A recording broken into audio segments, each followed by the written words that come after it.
Downtown Vancouver's urban renewal began 25 years ago with the restoration of the oldest public square in the Northwest and all the development you now see around the park.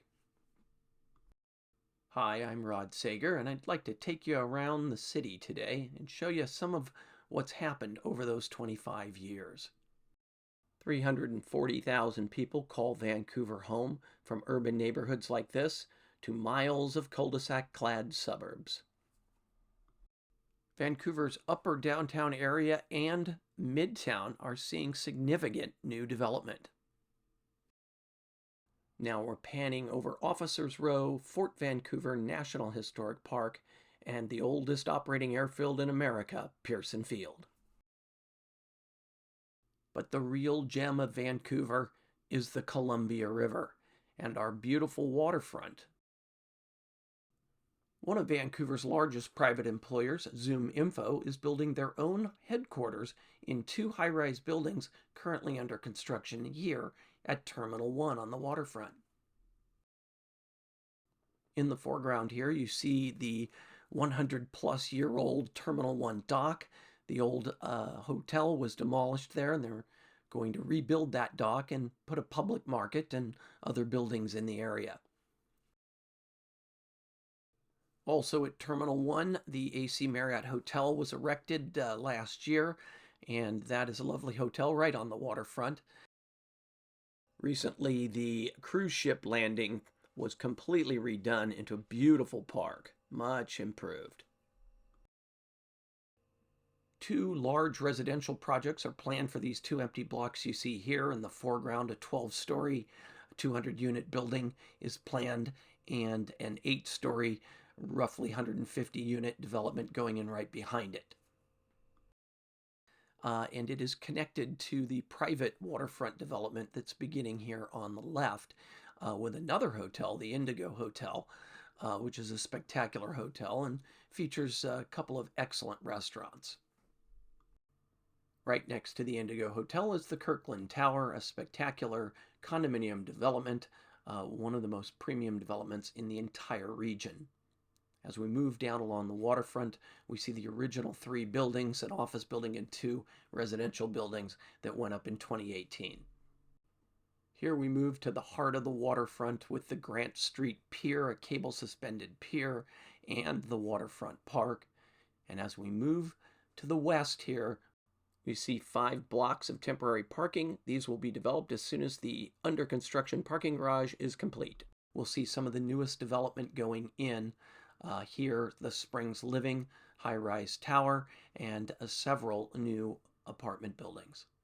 And since this is a real estate video, I figured we'd highlight some of the condominium projects that have gone up in the last 20 years here in Vancouver, starting with the Esther Short Park area. But before I go into the condominium developments, if condo life isn't for you, Uptown has many beautiful streets, tree-lined 19th and early 20th century homes, and walking or biking distance to all of downtown and Uptown's amenities. The first large project to go in around Esther Short Park was Heritage Place, just north of the park. This is a 4-story complex covering 2 full blocks and 2 buildings, about 180 units, typically 1 and 2 bedroom layouts, 1,000 to 1,200 squares, prices from $350,000 to around $600,000 generally.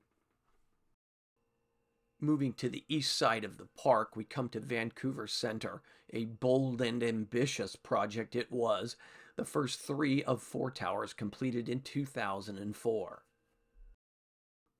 There are 2 condominium developments in Vancouver Center. The first is Parkview, a 7-story mid-rise tower that faces Esther Short Park. Parkview features half of its units that face Esther Short Park, the other half face an interior courtyard and an office building. There's a bit of a disparity, of course, in price between the east-facing and west-facing units. Parkview has a broad range of condo sizes, everything from a 380 square foot studio right on up to 1,100 square foot 3-bedroom units. With the broad diversity of floor plan options and the distinction between the park facing and interior facing units, prices range all the way from $200,000 at the low end up to $450,000 or so at the high end. The other condominium complex at Vancouver Center sits on top of an office building. It's called Viewpoint. The 11-story Vancouver Center 3 tower has 4 floors of luxury condominiums up top.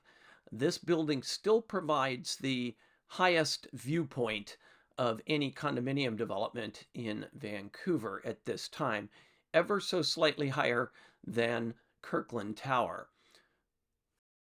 Viewpoint units are substantially larger than those in Parkview, 1-bedroom units with 1,000 to 1,100 square feet, right on up to some pretty big 2- and 3-bedroom units, well over 2,000 square feet. Pretty much every unit in this building has a pretty good view. Some have absolutely spectacular views.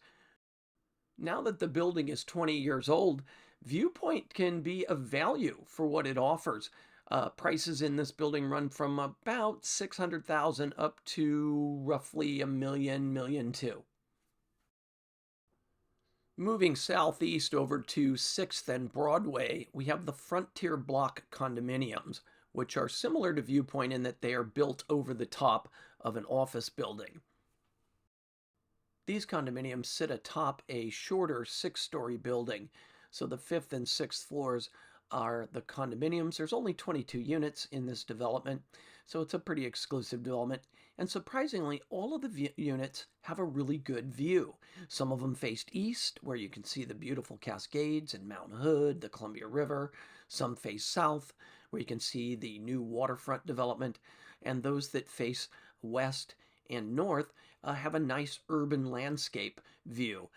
There is no obstructions of tall buildings really close to this building, so it's nice.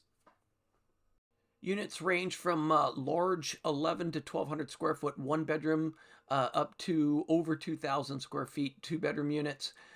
Prices running in the $500,000 to about $1 million. Now that brings us back to the new Waterfront, the only condominium project currently available on the waterfront is the new Kirkland Tower, which opened late last year. This is the most spectacular tower in Vancouver and one of only 2 condominium projects of its type in the entire metro area. It was the first. Portland's Ritz-Carlton is the second. So this is really the most premium experience you can have, and you will pay for it. 1-bedroom units with about 1,000 square start at around $900 to $950, and the large suites at the top are well above $4 million. But you know, the best always cost a little extra. If you want to learn more about these and many other urban developments in Vancouver, be sure to visit urbanlivinginthecouve.com, the most comprehensive website on Vancouver's urban lifestyle there is. Thank you so much for watching.